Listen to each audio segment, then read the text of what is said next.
Welcome everyone. My name is Zubaira Shamsuddin. On behalf of the Uyghur Human Rights Project and the Uyghur Wellness Initiative, along with our partners, Uyghur American Association and Peace Catalyst International, I want to welcome you to our seminar today. We will be waiting just a few minutes to give everyone time to log in before we begin.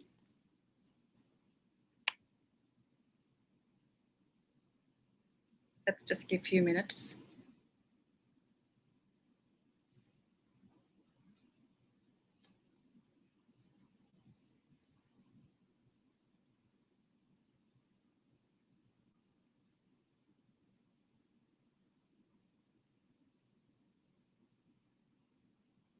Maybe another 1 minute and then let's start.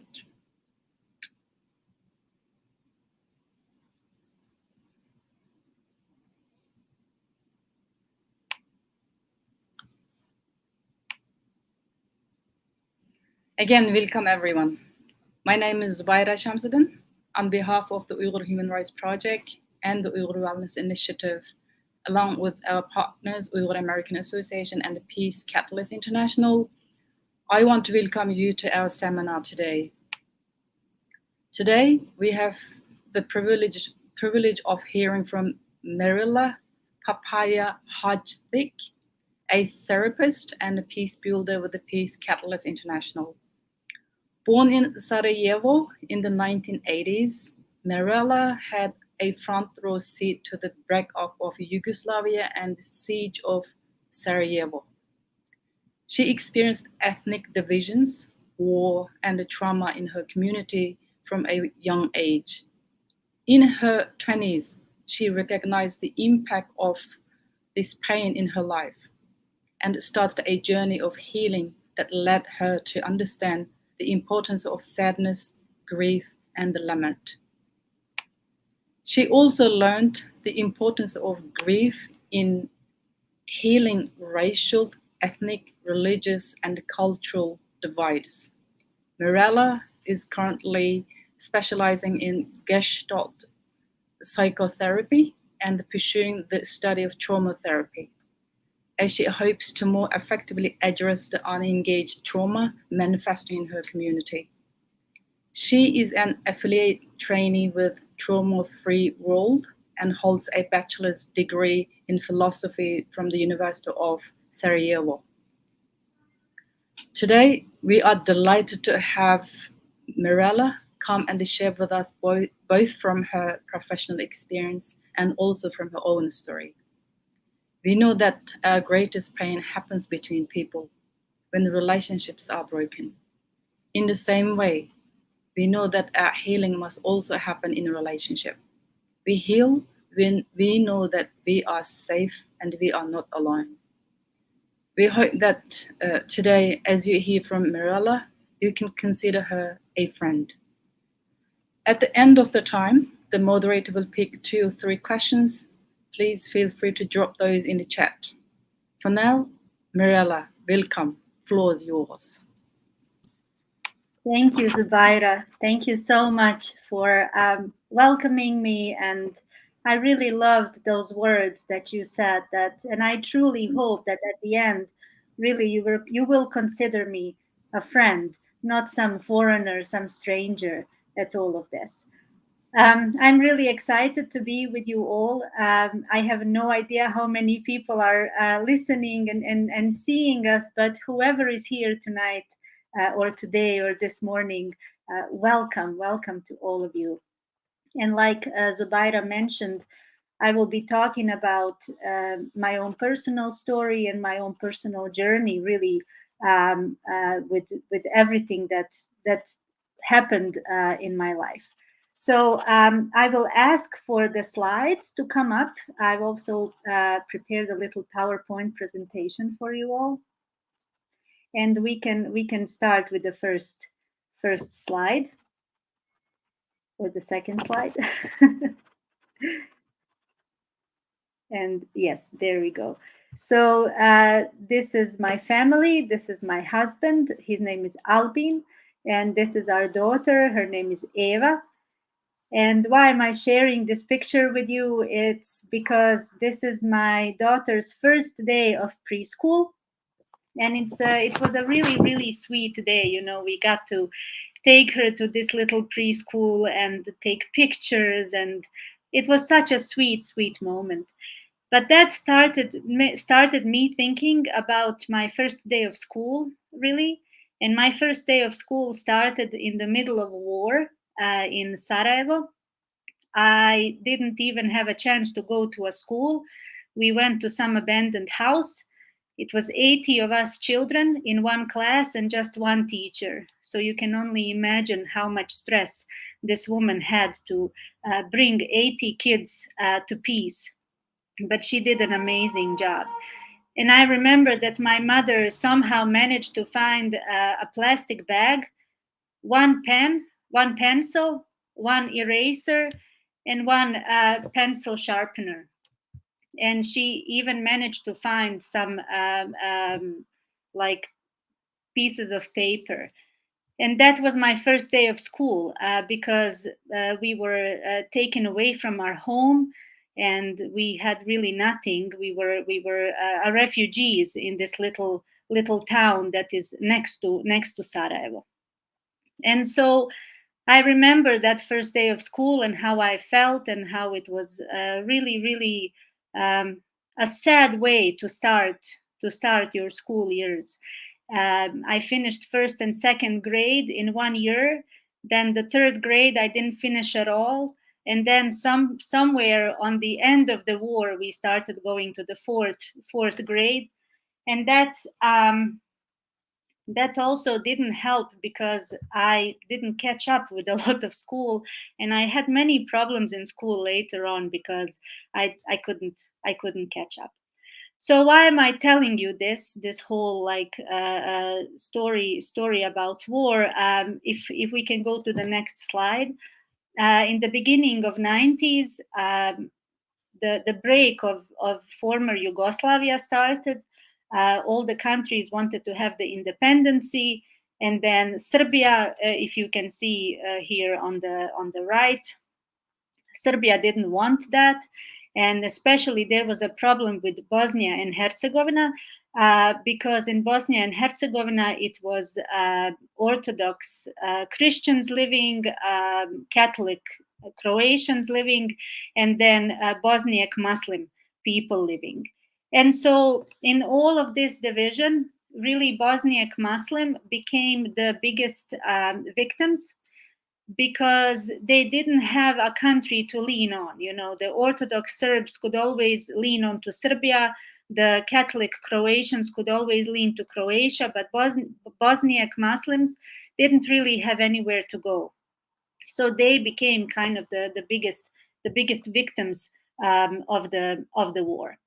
And unfortunately, it ended up with a genocide over Bosniak Muslim people in the town of Srebrenica, where more than 8,000 people were killed, mostly men and boys, and women and other children were taken away, and many women were also raped and killed, and really it was such a um, huge tragedy. And the problem really still with Srebrenica and with the genocide is that the country of Serbia doesn't really recognize it, and even the Orthodox Serbs in Bosnia and Herzegovina don't recognize Srebrenica as a genocide, and there's a lot of division still going on. And so, you know, before the war, it was Yugoslavia. It was this kind of socialism, communism country. Religion wasn't really, no one really cared about how anyone was called or what religion they were. But during the war, this became extremely important. What is your religion? What is your name? And people were killed on the basis of their name. And really that kind of started really huge nationalism in Bosnia and Herzegovina, huge divisions among ethnic groups, where all of a sudden, when the war stopped, you kind of had these three predominant uh, um, groups of people. You had the Bosniaks, the Croats, and the Serbs. And no one really wanted to talk to each other. There were so many wounds that happened during the war. People lost their family members, people lost their houses, people lost everything really during the war. So any kind of talk about reconciliation or any kind of talk about, hey, let's live together, didn't really matter anymore. So you can see why the need for peace building and for that talk of reconciliation was very much needed, because life after war continued, and people still continued living together next to each other, in house next to a house, and somehow over the years neighbors started talking to one another. So this talk about peace and peace building started becoming very popular among some circles. So we can go to the next slide. And this is one of our workshops that we did recently. My colleagues Brian Carey and Orhan Hajagic and me, we did it with this local Muslim organization called Educos. And this is pictures from one workshop that is called Minority and Majority. And we were teaching our participants that really in every moment of our existence, we are both minority in some way, and we are also majority in some other way. And it is really important for us to understand this, because this is part of how our identities are being formed, how identities are being formed in the groups, how politicians can really start manipulating the groups, because everyone is calling them to divide and to become their own ethnic group and their own religious group. And we really wanted to, in a fun way, through games like this, to make people aware that it is extremely important to start looking how it is to be in the shoes of the other, and how to look at the world from the perspective of the other. And how it is important to walk across the lines of differences, and to be able to see other not as an animal and not as somebody who is a killer, but who is a human just like us. And so peace building is an extremely important part of healing in Bosnia and Herzegovina, an extremely important part of healing our community, reconciling people across the differences, figuring out that ethnicity and religion can stand together with peace and reconciliation. But for me, really, where my journey kind of began, of course, is with my own story and with my own life. When I was 22, I was sitting in a room and we were discussing a book. It was a book club, and there was this book called Emotionally Healthy Spirituality. And in that book, this author explains how it is very important to figure out your own grief, your own childhood, your own wounds from the childhood, and to deal with them. And in that moment, sitting in that room, I realized that the war really affected me way more than I ever could imagine. That was kind of the first time that I admitted to myself that what I went through was a big deal. Because, after the war stopped, a lot of people just kept going on without looking back. And it started cutting up a lot of us, with people having addictions.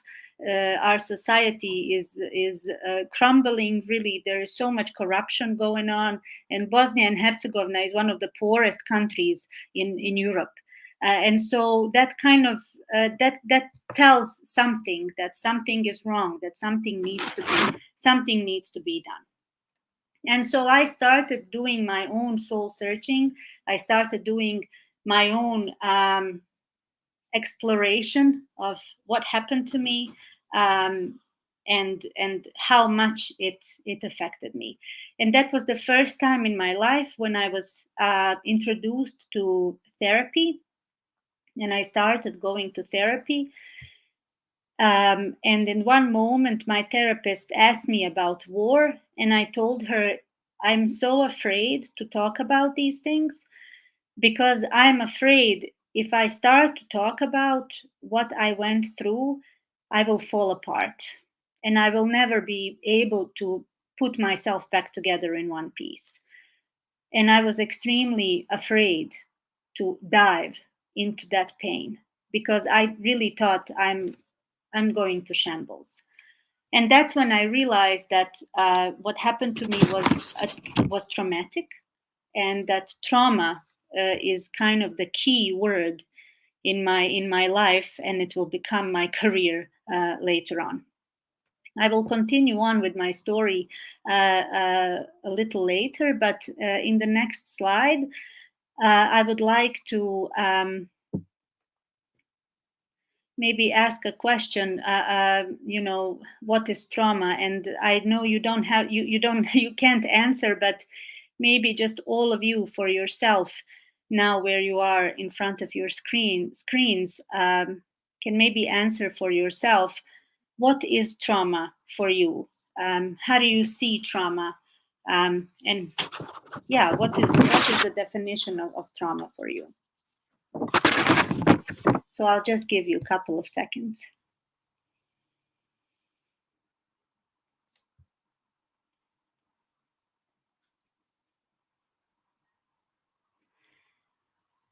So I found out that trauma is an event that happened to us or happened to someone near us, and we saw the event. And the event was so big that our bodies and our brain couldn't cope with it. We suppressed it, and we suppressed our ability to live, really, but just to survive. And that brought the emotional response, and the emotional response is called trauma. Um, and trauma is really something that affects not just one part of the population. The more I study about it, the more I learn about it, I see that trauma is really integrated into all of our societies. Wherever there is violence, wherever there is racism, wherever there is divisions, wherever there is oppression, I know for a fact that trauma lives there as well. We can go to the next slide.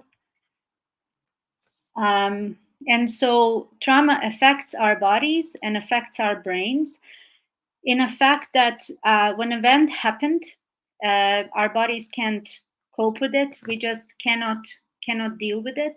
So our brain takes over, and really the brain that takes over is this part that is at the back, and it's called the lizard brain. So the lizard brain is our survival mode part of the brain, and it takes over, it hijacks the whole brain, and it really helps us to survive. So if you imagine being in the woods, and you're just walking in the woods, hiking, and you see a bear coming in front of you all of a sudden. This part of your brain, the prefrontal cortex, would start asking questions like, what is the color of the bear? What kind of a species of the bear this is? Look at this bear. It's so interesting. His teeth are interesting, and this is all prefrontal cortex. But because this is a survival mode, this is a survival situation, our brain, this frontal part gets shut down, and this part starts to take over, and this part doesn't ask what the type of the bear is, but it says either run, get away from the bear, or attack the bear, or freeze, completely collapse, or try in some way to please the bear, which I don't know how many of us have ever managed to do that. And that's why this part of the brain is so important for our survival. Immediately we run or fight or do something without thinking. And so many times when something big happens, a lot of people say, I wasn't even thinking, I just all of a sudden took something and I threw it away and then I ran, and I didn't even know how that happened. It happened because our backside of the brain took over. But the problem with trauma is that after the bear is gone, after the danger is gone, our brain still gets stuck in this part. Our brain still thinks that the bear is constantly in front of us. And so we start to live like the bear is constantly in front of us. And that means that our brain is stuck in the fear mode. We can go to the next slide. And so what that means is that the trauma has great aftermaths. And so we can still be caught in that fight, flight, or freeze or fawn mode. Something happens, like a glass of water, a glass breaks, and our brain immediately goes like, oh, there's a bear. If we experience trauma, we can start having nightmares. We can start re-experiencing what happened to us. A lot of people who have experienced trauma can be very angry.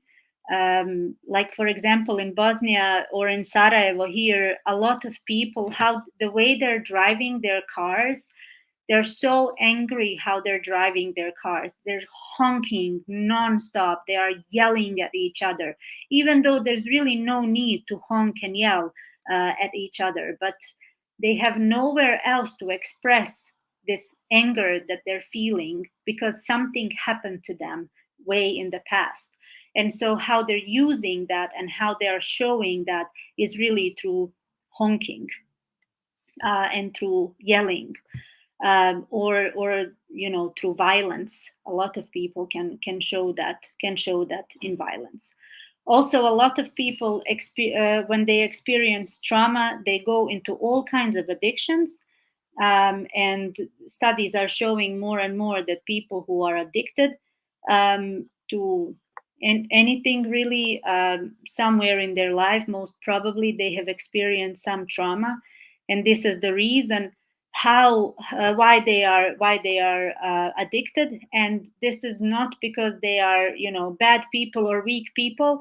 It's just that life is so much hard to deal with that they will rather numb the pain than to deal with the pain. Just like when I was sitting with my therapist, I told her, I don't know how to cope with this. I'm afraid to go into the pain, because if I go into the pain, I'm afraid I will fall apart. A lot of people who have experienced trauma feel that way. And so they will rather use drugs or alcohol or gambling or even, sports or adrenaline rushes, whatever it is, just not to face whatever happened to them. Another aftermath of trauma is also depression, or on the other polarity, it's anxiety or hypervigilance. And that means that we constantly live in the fear mode. And this is, I don't know if you have experienced this, or if you know people, but this is kind of living in the constant worst case scenario. Whatever happens, it's a worst case scenario. So I know, for me, I still have a lot of problems with hypervigilance. I'm hypervigilance person.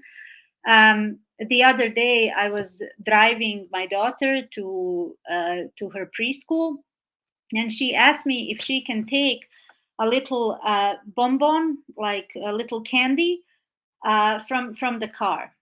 And I told her no, because immediately I started thinking this is a hard candy.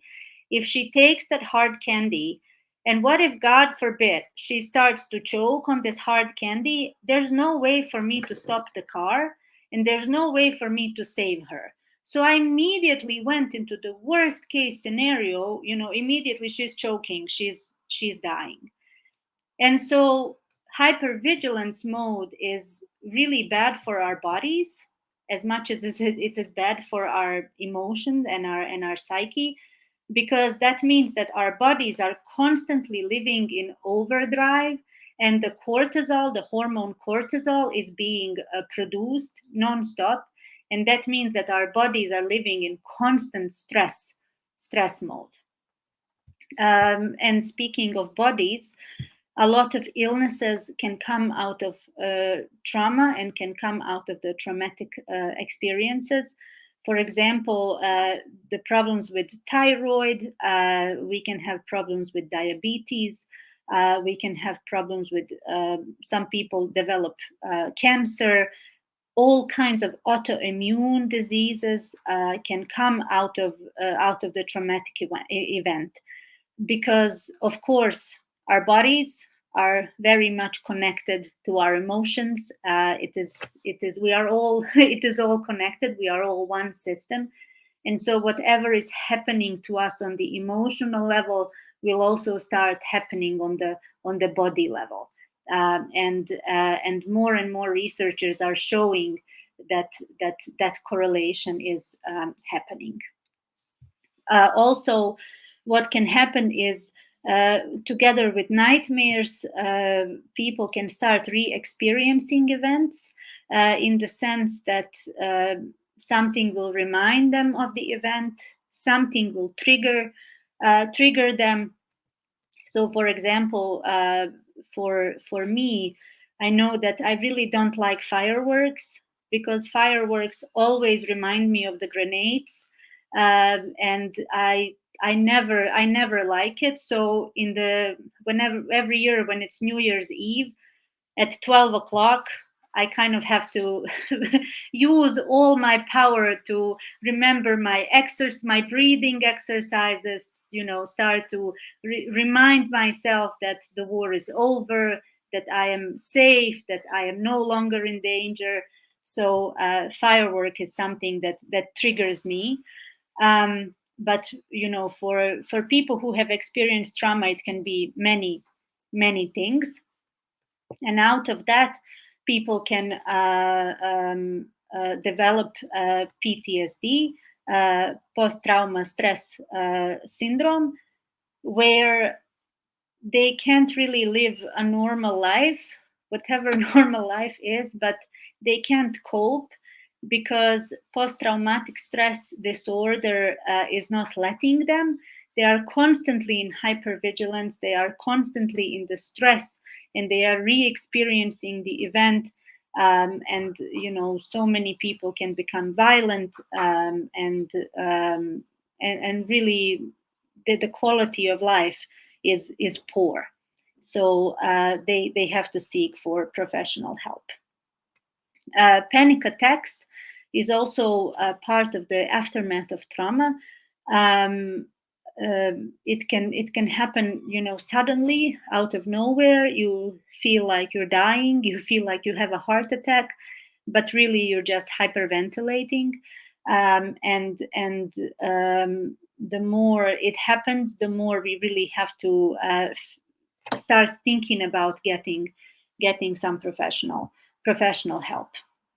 So really the problem with trauma in general is that our brain and our body, our psyche is stuck in that fear mode.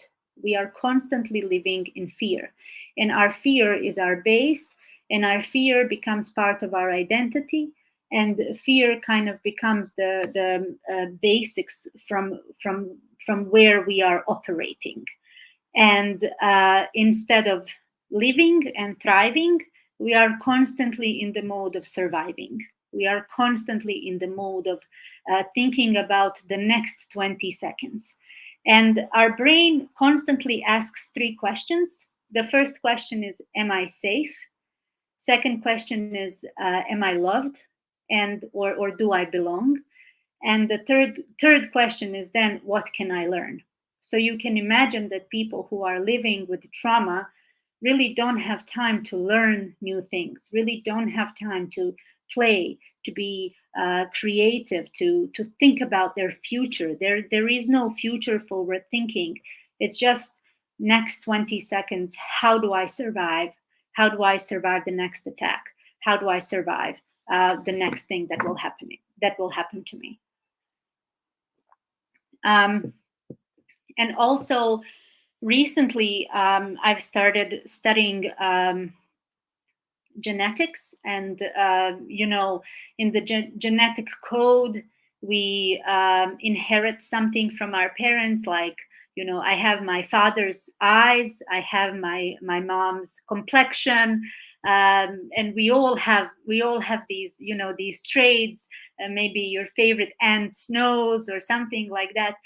But also, it has been shown through the studies that on the epigenetic level, we also inherit our family emotional history. So, what happened to our fathers, our mothers, what happened to our grandparents traveled down through their bodies and traveled down to you as well. And this was shown mostly in the studies with pregnant women and the children. If the women who were experiencing trauma while pregnant in this prenatal period, that will definitely affect the baby once after it is born. So the study was also done with the Holocaust survivors and their children and their great children. That really what happened to the Holocaust survivors is still emotionally living in their sons and daughters. So I am more and more aware that I have to deal with my own trauma, but I am dealing with the trauma of my parents and with trauma of my grandparents. And knowing Balkan history, knowing Bosnian history, every 50 years there is some kind of a war here. We were under the Ottoman Empire for 500 years, and then we were under the Austro-Hungarian Empire for another 80 years. So we were always kind of the one who are being conquered. And I see that more and more in my society, how we really need to learn to be independent. We need to learn how to live alone and how to live independently and how to take care of ourselves. So this is the first time in the history of Bosnia that we are learning how to do that. So of course I understand it's completely messy at the beginning because we are still learning how to do it. So you can go to the next slide. And so to come back to my story from the very beginning, how the continuation of my healing journey. Like I told you, I told my therapist that I thought that I'm going to fall apart, and I actually stopped going to therapy, and I didn't go to therapy for a couple of years because I was deliberately running away from it. And then Corona happened, and Corona kind of brought all my demons out to surface. And I realized, okay, it's time for me to have some therapy again. And I've talked to my therapist, but talking therapy can only go so much. I truly believe that we have to incorporate our bodies into it. We have to work with the bodies as well, because trauma is stored in our bodies. There's a great book by Bessel van der Kolk. The book is called Body Keeps the Score. If you are interested in the topic of trauma and the trauma being stored in body, I highly recommend this book. Another author that I recommend is Gabor Mate. He is really popular in the circles of psychotherapists and psychologists and trauma therapists. He is a great, great author, and a speaker. So I highly recommend him. So back to my back to my therapy journey. Um, I told my therapist that I know I have to grieve what happened. I told her I'm extremely afraid. I think I'm going to fall apart. Um, I don't know how all this will go. And then I suggested to her that I read somewhere in the Bible that people in the Bible used ashes to cover their heads with ashes when they were lamenting, when they were grieving. And I told her, I want to do this. I don't want to just talk about it. I really want to lament and grieve what happened in this kind of a ceremonial and um, ceremonial way. So she said yes, and I came next week to her house, and I felt a bit awkward because I told her last week that I want to do this whole ceremony and art therapy and everything. And I really, when I came to her, I didn't feel like doing it, but I did it anyways. And so I sat down on the floor, and I took the bowl of ashes. I put it in front of me. My therapist told me, I'm just going to be sitting here where you don't see me, but just know that I'm here for you. In any moment, if you need me, I'm going to be here for you. And like I told you, I didn't feel anything, but I took the bowl, put it in front of me, and I dipped my hands into the ashes. And really, that second, when my hands touched the ashes, something in me cracked. And for the next, I think, 2 hours, I was weeping, I was crying, I was moaning and groaning, I was screaming, I was putting all these ashes on my head and just being with my pain. I was really with my pain. I allowed myself to feel it all, everything. And I, in that moment, I told myself, I don't care if I fall apart, because living like this is no longer the answer. Living with this pain is no longer the answer. So if falling apart is what it takes, I'm going to do it. And so after the 2 hours of liberating myself of the pain, I took a shower, and then I put oil on my head, kind of like a ritual. I really saw this as a ritual. It wasn't just a therapeutic, but also a spiritual journey for me. And what this experience taught me is that my trauma and trauma in general wants to be addressed, and wants to the past wants to be recognized. We all need healing. We all need forgiveness. Um, Can I just and interrupt 1 sec, Mirela? I'm really Mhm. sorry. It's just for the audiences while they are listening to you. I highly recommend that they write their questions to the chat box, just wherever they can deliver. They don't have to. You don't have to finish listening all of Mirela's presentation. Just while listening, sometimes it comes into your mind. When you listen something, just please put your questions or forward your questions to the chat box or wherever you are able to type or anything. Thank you, audiences. Yeah, please. I'm sorry. Continue, Mirela. Thank you. No, that's okay. Yeah. What if you have any questions? I actually wish to see your faces. Face to face, being together. That's the real thing. But I'm also thankful to have this opportunity. To be in Bosnia and to speak to you wherever you are. So yes, any question is more than welcome. Um, Yes, so we all need healing. That's what I figured out, and forgiveness is really a key part in all of this, because if forgiveness doesn't happen, and it's a lifelong process, we are kind of stuck in the circle of harm, where we constantly go from victim to a perpetrator, and then back to victim, and then back to perpetrator. And really, the key point is, when we are victims, to be in that point of, we want a revenge. I want a revenge for what happened to me. That's when the danger comes of us being a perpetrator, and it's a really vicious cycle that is impossible to get out of unless we go to the road of reconciliation and forgiveness. um, I also learned that grieving is the key, lamenting is the key.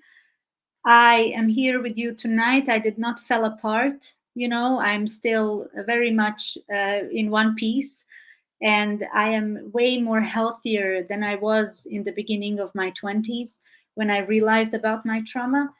Um, and I realized also that that day when I did my lament wasn't the one and only time when I grieved over what happened. I realized that I will grieve for the rest of my life what happened to me, but it will not be devastating anymore. It will not consume me anymore. And also, what I've learned is that I am not my trauma. I am not what happened to me. I am not a victim, and I refuse to live like a victim for the rest of my life. I am a survivor of a war, and I am I'm a thriver of life in so many ways, because I will not let what happened to me to dictate how I live for the rest of my life. And that was kind of why I wanted to deal with this trauma in so many ways. And at the end, really, now I'm somewhere at the point, and Zubeira and I were talking about this in the beginning. I am now at the point where I'm accepting what happened to me. I like, to not survive war. Yes, I would like that never happened to me. I wish it never happened to me and my country. But I'm now kind of living, realizing, like Gabor Mate says, it's the gift of trauma. All that happened to me um, made me have empathy in a deep sense, made me have more understanding for the world, to see the world in a more depth. I also understand that when I say this, I'm not saying that it's great for trauma to happen. And for some people, they will never see the gift of trauma, because there is no gift, because the harm that happened was too great, the pain that happened was too great, and there's really no gift there. I completely understand that. But if we can go through this healing process, um, for me at least, and I'm speaking only for myself, I went through this process, and I can see how in my life I'm now using my trauma. My trauma is not using me. We can go to the next slide. So I'm kind of at the end of my speech, and before we take questions, I don't know, Zubeira, what is the plan, but it would be great to hear from some of the audiences, if it's possible. If not, I'm more than happy to take your questions, so we can have a bit more of a chat. Thank you so much. Thank you, Mirela. This is just a really kind of fantastic. Mirela, your story is inspiring, and we thank you for sharing some of your journey with us. We look forward to hearing more from you in the future. Now, I would like to see whether if you have any questions from audiences. Let me see the chat box.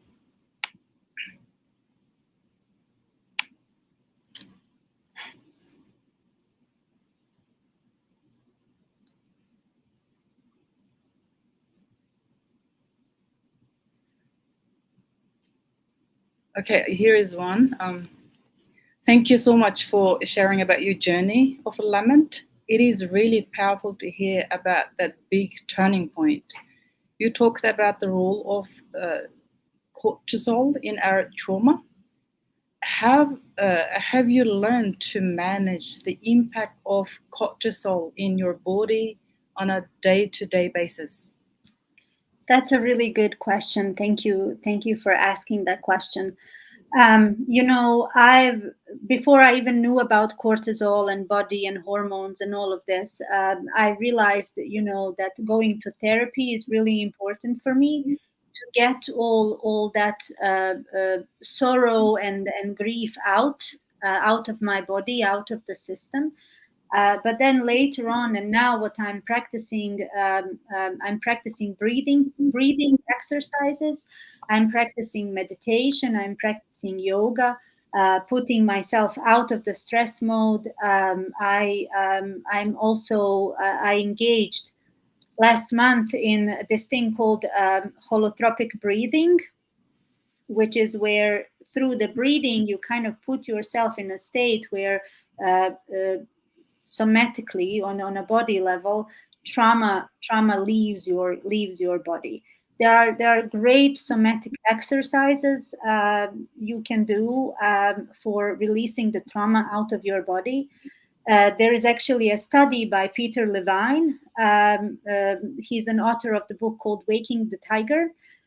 He talks about this, how in the nature, when a lion is chasing antelope or whoever, if he doesn't catch the antelope will go into a safe place, and that is the first thing. We need to be safe and feel safe, and it will start to shake, and it will shake for 2 or 3 minutes, and it will shake uh, viciously until all that stress is out of the body. And that's why animals are not depressed. That's why animals, don't have the same problems that we do as humans. But because we are animals as well as human beings on a body level, it is recommended for us to do the same, to shake the stress out of us, to shake the cortisol in a way out of our system. I hope this answers your question. Thank you. There's another question. It's from me because while I was hearing what you explained about, especially some events or some situation triggers people trauma, people's previous experiences. Like for example, I heard from our community, as you know, we were also facing a genocide and traumatic experience in the country, but and also the diaspora people also having that kind of traumatic experiences. For example, some people were able to lucky enough to escape from the repression, but still they don't really live kind of comfortable life in the free world as well.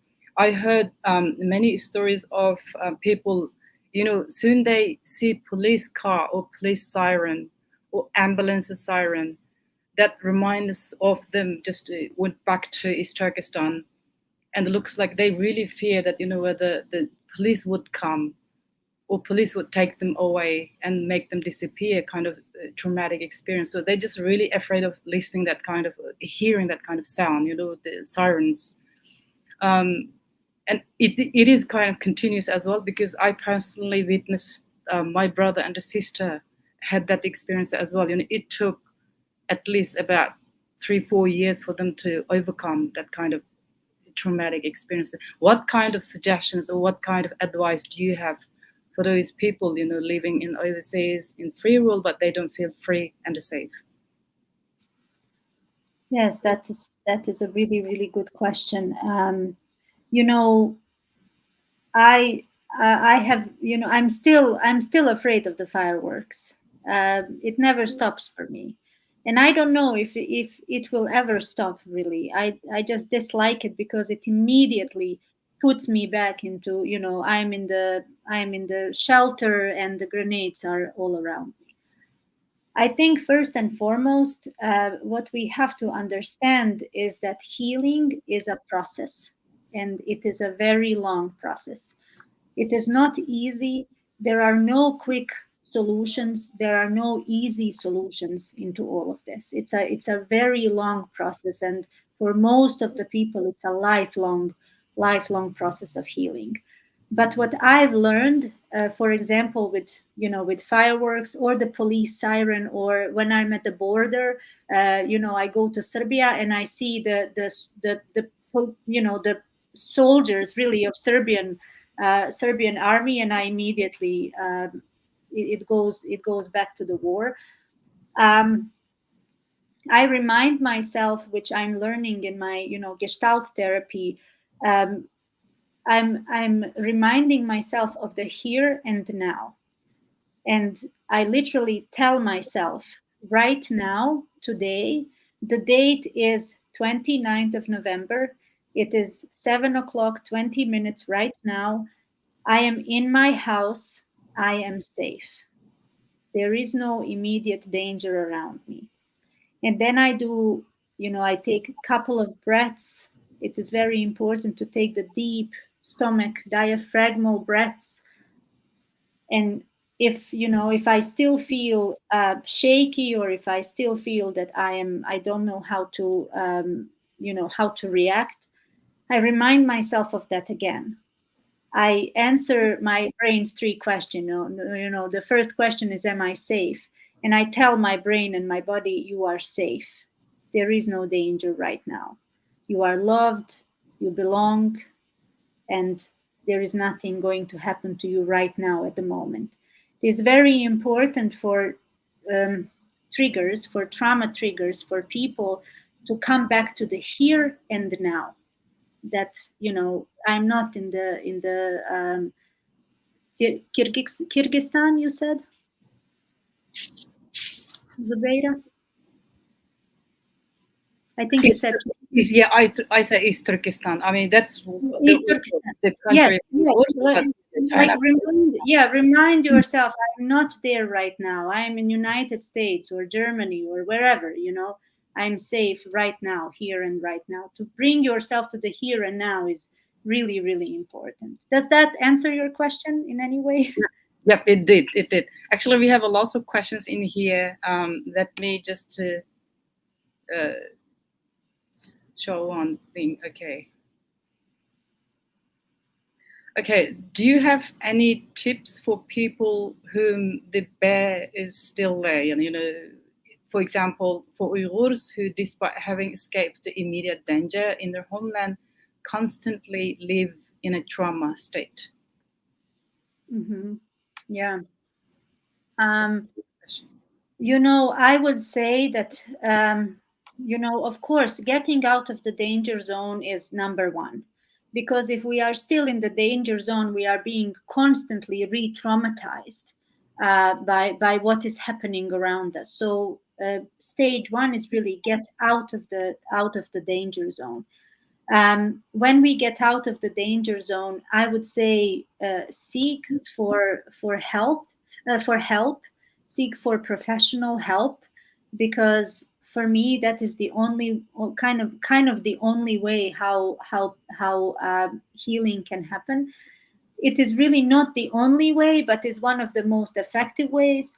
I would say also that community is extremely important. We cannot deal with our trauma isolated, and when we are all alone, being in community, especially of people who love you and accept you and make you feel safe, is extremely important. People who go to therapy and are isolated will heal less than people who go to therapy and have community around them, have somebody to talk about therapy with. So I think it's really important to surround yourself with people who love you, who accept you, and where you feel safe. Okay, great. Thank you. There's another question. How did you get comfortable enough with your therapist to do the ashes ritual with her?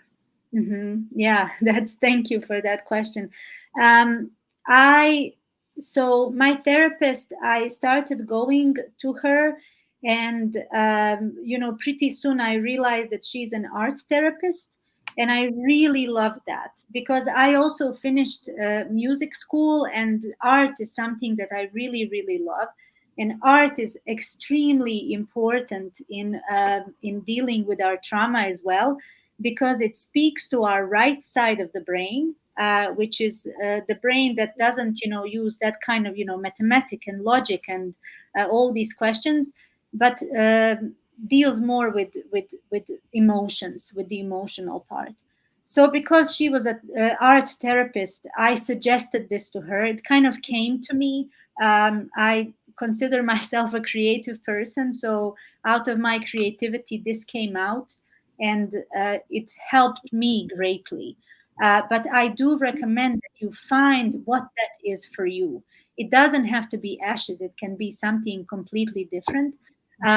But also, what I've learned is that ritual is extremely important. Our spirituality is extremely important. So, whatever it is for you that helps you, go ahead and do it. Be creative as much as you want to be. I think that's really, really important. Thank you, Mirela. More questions. How do you suggest that people practice lemon or mourning for difficulty that is still ongoing? That is really, really hard. I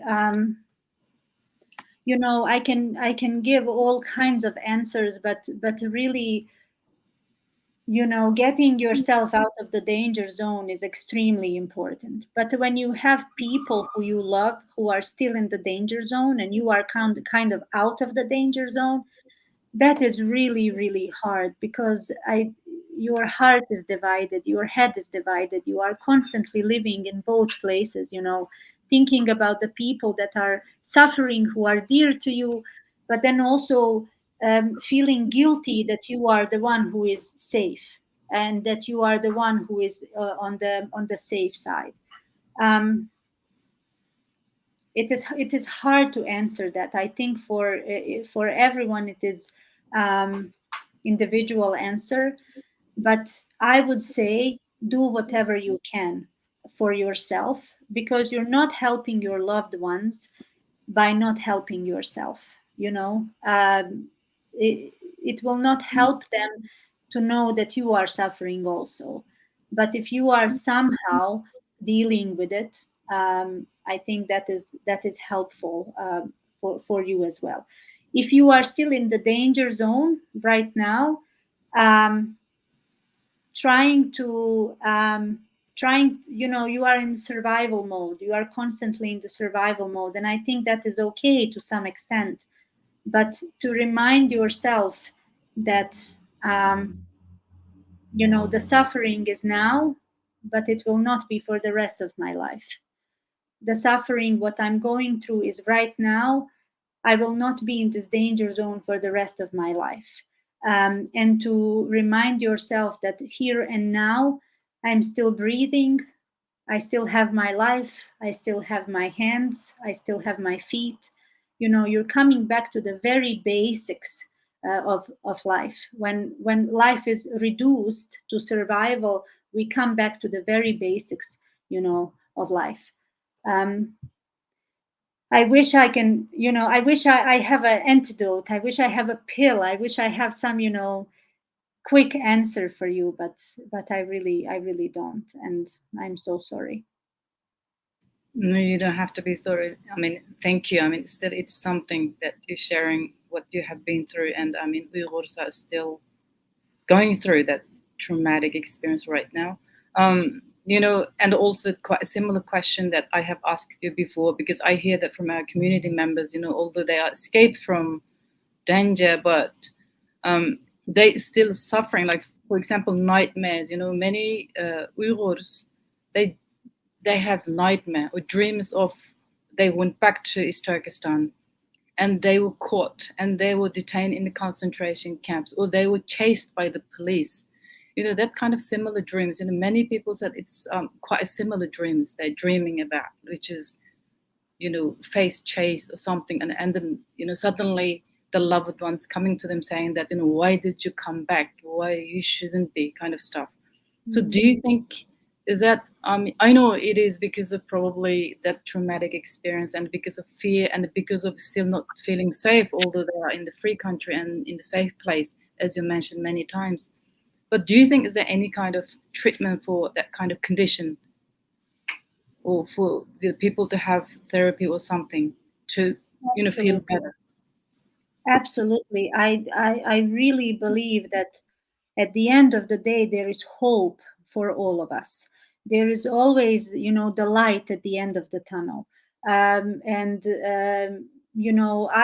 I was experiencing these things as well: nightmares, panic attacks.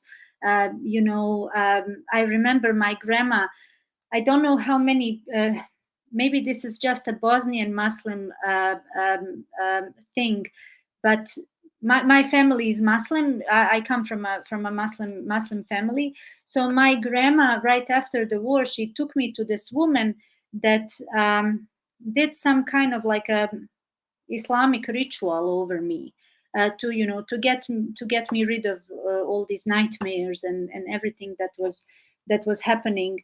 And I remember wanting that to help me so badly that it kind of did, when I was a child. But it came back later on, all the nightmares and panic attacks and worst case scenario and everything. But really, I deeply believe that getting healing, getting therapy, going into the process of healing will help with that. Going into the process of mending your body, mending your emotions and your brain will reduce the nightmares. Because whenever nightmares happen and panic attacks happen, our bodies and our emotions and our whole being is sending us messages, actually, that they want this thing to be healed. They want this to be addressed, because our past is constantly knocking at our doors. And unless we open the doors and say, tell me your story, it will still keep knocking through nightmares, to attacks, to anything really to get our attention. There's a saying, and I don't know who said it: if we don't hear our bodies when they're whispering, we will definitely hear them when they start screaming. Nightmares are just one of the symptoms that something affected us, and it's time to maybe start seeking help.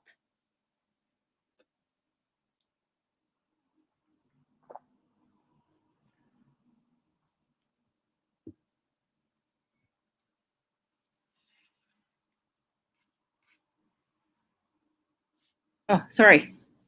No, that's okay. Apology, my mic was muted. We have some questions in here, but I think that the question didn't came up yet. Just comment, which I can read, but let's wait for question as well. Mm-hmm. Thanks for sharing your experience with us. Okay, I think I'll wait for question to come up as well, just rather than just reading comment. I had another question in here. Did your experience of the ashes and the subsequent outpouring of grief achieve a big change in your life? That's another question. I know that was the beginning of the rest of my life. Really, that morning was the beginning of the rest of my life, and I knew um, um, something something cracked that morning in me, and I was able to release this big wave of emotional discharge. And I knew that was, yeah, that was the beginning of the rest of my life. It was so important for me, and I use this in whenever I share story. I use this story because it was so significant for my life, so significant for me to start to um, really bloom and to become some kind of a flower, not just a seed, but a flower as well. So yeah, it was really, really important for me. Okay, great. Thank you. There's another question. If we don't have more questions, we may end our conversation with this question. Mm-hmm. Okay, so are coping mechanisms that you mentioned, like athletics, running, or endurance sports, are they covering the healing or helpful to healing? I think they are definitely helpful to healing. You know, the physical condition and keeping our bodies in a good physical condition is extremely important. And you know, if you are hiking, if you are being in nature, that is very very nurturing for our emotions as well. It is with our bodies. But there are cases of people who are doing extreme sports, you know, adrenaline rushes just for the adrenaline rush, and that's when it can become unhealthy if we are using sports kind of like yeah, like an addiction. If we are using that like an addiction, then it can really be harmful for us at the end of the day. But I think if we are dealing with our trauma in some other channels, and then we're also taking care of our bodies and nurturing our bodies, that can tremendously help in the healing process as well. I use yoga, that helps me. So I don't know what it is for you, but you know, it definitely helps. Okay, that's great. Thank you, Mirela. Let me just one last time check our chat box whether we have any more questions.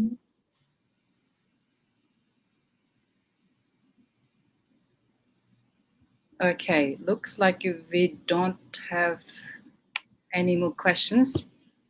Thank you all for joining us today. Mirela, your story is inspiring, and we thank you for sharing some of your journey with us. We look forward to hearing more from you in the future. And have a good afternoon, everyone. And also, please visit our website, Uyghur Wellness Initiative website, as well as all the materials. And also, you can contact with us as well. So, again, thank you. And thank you being with us today. Thank you, everyone. And I really am sending you off with a message of peace and love. And if this is the beginning of your healing, I wish you well. And I know that there is the light at the end of the dark, long tunnel. Absolutely. Absolutely. Thank you. Thank you.